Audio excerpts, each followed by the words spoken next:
अभी जो एसएससी कर रहा है वो सीधा सीधा बच्चों के भविष्य के साथ खिलवाड़ है। अगर आपको ये चीज अभी समझ में नहीं आ रही है तो आप ये जान लो कि आपके साथ वही होने वाला है जो दिल्ली पुलिस कांस्टेबल की भर्ती में एसएससी ने किया था। सेम वही चीज आपके ऊपर भी अप्लाई होने वाली है और वही होने वाला है। और बच्चों को ये चीजें समझ में नहीं आ रही है क्योंकि देखो आप सभी को बता दें कि नंबर ऑफ वैकेंसी कम है, ऊपर से इन्होंने नेगेटिव मार्किंग घटा दी, और तीसरी बड़ी बात आपके पेपर का लेवल भी हल्का आया था। अब इन तीनों चीजों को अगर आप कंसीडर करें तो कट ऑफ कहां जाएगी, लेकिन ये कट ऑफ को रोकेंगे कि कट ऑफ हाई ना जाए, तो इसके पास वन एंड ओनली ऑप्शन है कि बच्चों को ऐसा कॉम्प्लिकेट सिचुएशन में फंसा दिया जाए जिससे कि बच्चा तैयारी ना करे और फिजिकल में बुरी हालत हो जाए, जैसे कि दिल्ली पुलिस कांस्टेबल की भर्ती में हुई थी। तो कुछ चीजें हैं जो कि मैं आप सभी के साथ शेयर करने वाला हूं, क्योंकि फिजिकल को लेके भी एक अपडेट आ रही है जो कि मैं आप सभी के साथ शेयर करूंगा। तो अगर आप सीरियस हैं, और मैं सच बता रहा हूं, अगर आप चाहते हैं कि अपने माँ बाप का सपना पूरा कर पाए, क्योंकि देखो सबसे ज्यादा दिक्कत किसी को कोई फर्क नहीं पड़ता, नंबर ऑफ वैकेंसी आ गई, नंबर ऑफ वैकेंसी कितनी खाली रह जाएंगी, कितनी भरेंगी, इस बात से किसी को कोई फर्क नहीं पड़ता। ये आप अच्छी तरह और भली भांति जानते हैं। और दिल्ली पुलिस कांस्टेबल की भर्ती से एक सबक आपको लेना चाहिए। तो यहाँ पे बहुत सारी चीजें हैं जो कि मैं आप सभी के साथ साझा करूंगा, तो वीडियो को ध्यान से जरूर देख लीजिएगा। साथ ही में आंसर की के बारे में भी मैं आप सभी को क्लियर करूंगा कि क्यों आंसर की अब तक आपकी जारी नहीं हुई है और कब तक आ सकती है। तो वीडियो को ध्यान से देखिएगा। वीडियो पसंद आए तो लाइक शेयर करके चैनल को सब्सक्राइब कर सकते हैं और बेल आइकन पर प्रेस कर सकते हैं ताकि फ्यूचर में आने वाली अपडेट के नोटिफिकेशन आपको सबसे पहले मिलते रहे। अब देखो यहाँ पे मैंने तीन चीजें आप सभी को बता दी कि अगर इन चीजों को कंसीडर किया जाए तो आपकी कट ऑफ हाई जाएगी, लेकिन एसएससी का काम ये है कि भाई किसी भी तरीके से लो जानी चाहिए, क्योंकि अगर हाई जाएगी तो और कितना हाई जाएगी, क्योंकि इतनी कम वैकेंसी होने के बाद इतना बढ़िया कंपटीशन है, पेपर का हल्का आ रहा है, और ऊपर से 1/4 की जो नेगेटिव मार्किंग थी उसे घटाकर 1/8 कर दिया। तो ऐसे में हर सिचुएशन में यही लग रहा है कि कट ऑफ हाई जाएगी। तो अब इनके पास सबसे बढ़िया चांस, अब आप देखो कि यहाँ पे अगर हम बात करें आंसर की सबसे पहले अगर आप आंसर की देखें तो आंसर की ऐसा तो है नहीं कि ऑफलाइन ऑफलाइन इन्हें आंसर की जारी करनी है, या फिर ऐसा भी नहीं है कि इन्हें पहले आंसर की बनानी पड़ेगी और उसके बाद आंसर की जारी होगी। जब आपका पेपर सेट होता है उसी टाइम पे आंसर की भी उसी के अकॉर्डिंग सेट हो जाती है, और उसी के बाद आंसर की को रिलीज करने के लिए अगर आप चाहें, यानी कि एसएससी चाहे तो एक दिन में भी आंसर की जारी कर सकती है, लेकिन ऐसा नहीं हो रहा है। बच्चे परेशान हैं इसका वेट कर करके, और इसकी आंसर की जारी नहीं हो रही है। एग्जामिनेशन भले ही आप ये मान लें कि 7 मार्च को खत्म हो गया है, या फिर नोटिस के अकॉर्डिंग ये मान लो कि 12 मार्च को खत्म हो गया है, इस बात से कोई फर्क नहीं पड़ता। दोनों डेट्स के अकॉर्डिंग अब तक आपकी आंसर की रिलीज हो जानी चाहिए थी, भले आज आ जाए या कल आ जाए वो मैटर नहीं करता, लेकिन अब तक आंसर की आ जानी चाहिए थी। अब यहाँ पे खेल समझो कि एसएससी का खेल क्या है। एसएससी का खेल ये है कि आंसर की आते ही बच्चा क्या है कि अपने मार्क्स चेक करेगा, और मार्क्स चेक करने के बाद उसे ये कंफर्म हो जाएगा कि लगभग मेरे इतने नंबर आ रहे हैं कि मैं मेरिट में आ सकता हूं, तो वो सबसे पहले क्या करेगा, सबसे पहले अपना फिजिकल स्टार्ट करेगा। और अगर फिजिकल वो अभी से स्टार्ट कर देगा तो फिर ज्यादा बच्चे फिजिकल में क्वालिफाई होंगे, तो सीधी सी बात है कि फिर कट ऑफ भी हाई जाएगी, इनके पास कोई चॉइस बचेगी नहीं। लेकिन इनके पास सबसे बढ़िया ऑप्शन क्या है कि आंसर की जारी मत करो, और आंसर की जारी नहीं होगी, बच्चा इसी कंफ्यूजन में बैठा रहेगा। क्योंकि देखो ये ह्यूमन नेचर है, इसमें किसी की भी कोई गलती नहीं होती है। पहले हम यही चीज करते हैं कि भाई आंसर की आ जाए, हमें लगभग पता चल जाए, उसके बाद हम फिजिकल की तैयारी करेंगे। कुछ ही बच्चे, मुश्किल से 5-10% बच्चे ऐसे होंगे जो कि पहले से ही एडवांस में तैयारी कर रहे होंगे। बाकी का 90 to 95% बच्चे ऐसे ही होते हैं जो कि तैयारी नहीं करते हैं और आंसर की के बाद ही तैयारी करते हैं। तो कंपटीशन को कम करने का सबसे बढ़िया तरीका यह है कि पूरी तैयारियां कर ली जाए फिजिकल वगैरह की सारी, और उसके कुछ समय पहले आंसर की जारी कर दो, जिससे कि बच्चे को कम टाइम मिले, उसके बाद फिजिकल स्टार्ट करा दो, बात खत्म, कट ऑफ अपने आप नीचे आ जाएगी। तो यही सारी चीजें यहाँ पे चल रही हैं जिसकी वजह से आपको आंसर की अभी तक देखने के लिए नहीं मिली है, और मुझे नहीं लगता कि इसके अलावा और कोई इंटेंशन एसएससी की है, क्योंकि ये परिणाम जो है हम पहले ही दिल्ली पुलिस कांस्टेबल की भर्ती में देख चुके हैं, और यही चीज यहाँ पर भी अप्लाई होने वाली है। तो मैं आप सभी को सिर्फ एक ही चीज कहूंगा कि अपने फिजिकल पर फोकस करो, क्योंकि एज पर इंफॉर्मेशन 22 मार्च तक सभी जो सीएपीएफ फोर्सेस हैं उनसे डेटा मांगा गया है कि जो भी आपके पास ग्राउंड वगैरह हैं और जो जिनकी भी ड्यूटी लगनी है उनकी डिटेल्स मांगी गई हैं 22 मार्च तक।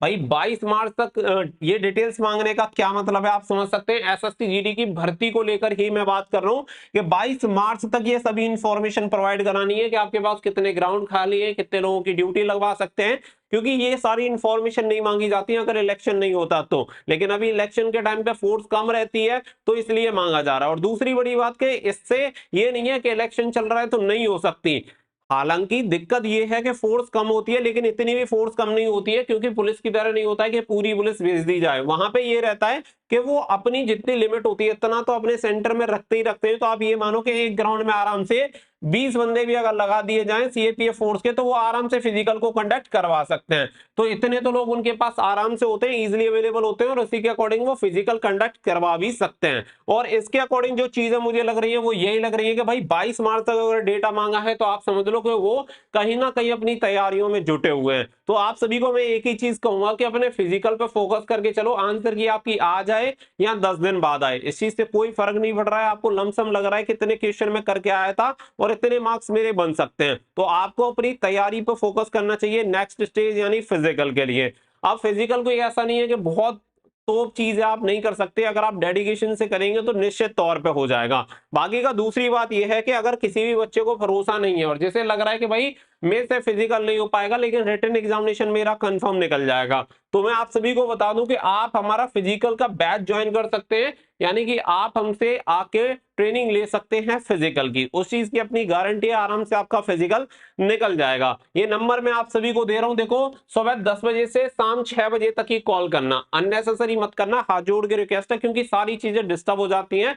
तो अगर आपको वास्तव में फिजिकल जो उनके लिए ज्वाइन करना है बैच, तो आप इस नंबर पे कॉल कर सकते हैं। दूसरी बड़ी बात है, आपका मोस्ट वेलकम है, कभी भी आप आ सकते हैं फिजिकल के लिए। ऐसा नहीं है कि आप इस वाले बैच में आएंगे किसी में भी आएंगे, कोई भी सिंगल बंदा आए, हमें इस बात से कोई फर्क नहीं पड़ता।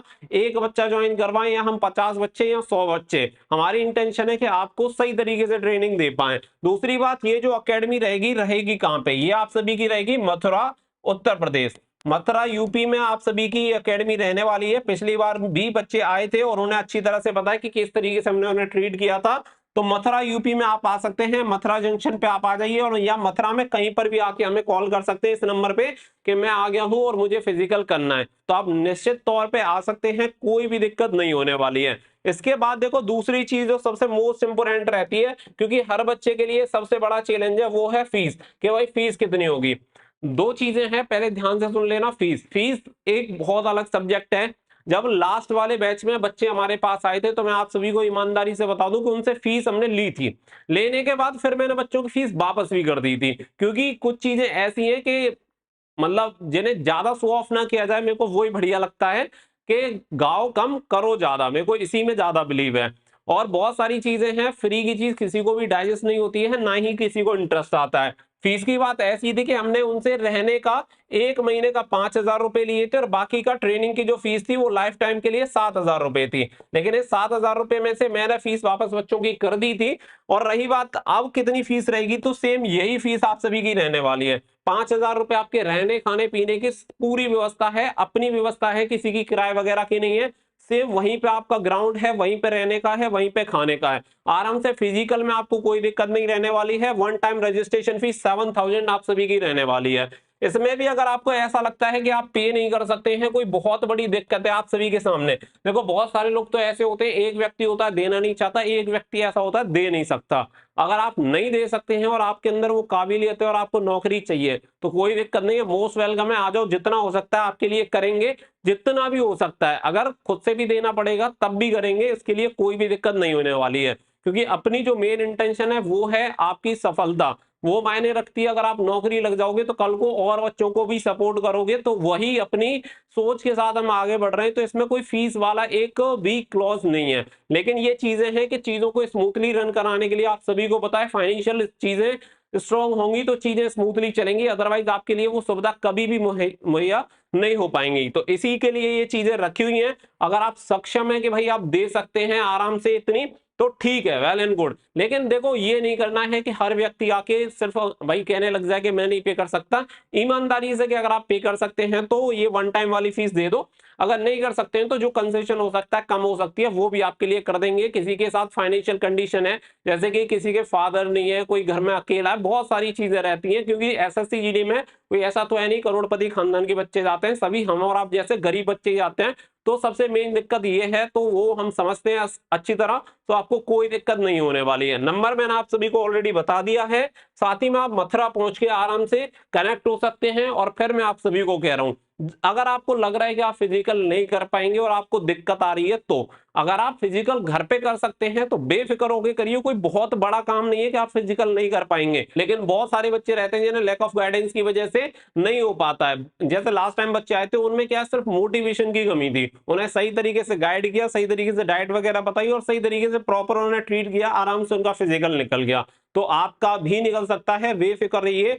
और आप सभी का मोस्ट वेलकम है, आप में से कोई भी आना चाहता है आ सकता है। दिए गए नंबर पे सुबह 10 बजे से शाम के 6 बजे तक आप व्हाट्सएप कर सकते हैं या फिर कॉल कर सकते हैं, बट अननेसेसरी कॉल मत करिएगा। उम्मीद करता हूं कि आप सभी का सहयोग जरूर मिलेगा इस चीज में, और ज्यादा से ज्यादा बच्चे आइएगा, और जिससे कि हम और भी बच्चों को इसी तरीके से सपोर्ट दे पाए। तो उम्मीद करता हूं कि ये चीजें आप सभी को क्लियर हो गई होंगी। फिजिकल पे फोकस रखिए, जो चीजें मैंने आप सभी को बोली हैं वो भविष्य में बहुत ही जल्दी आप सभी के सामने आने वाली हैं। तो मिलते हैं नेक्स्ट वीडियो में, फिलहाल के लिए बस इतना ही। So thank you for watching. जय हिंद, जय भारत।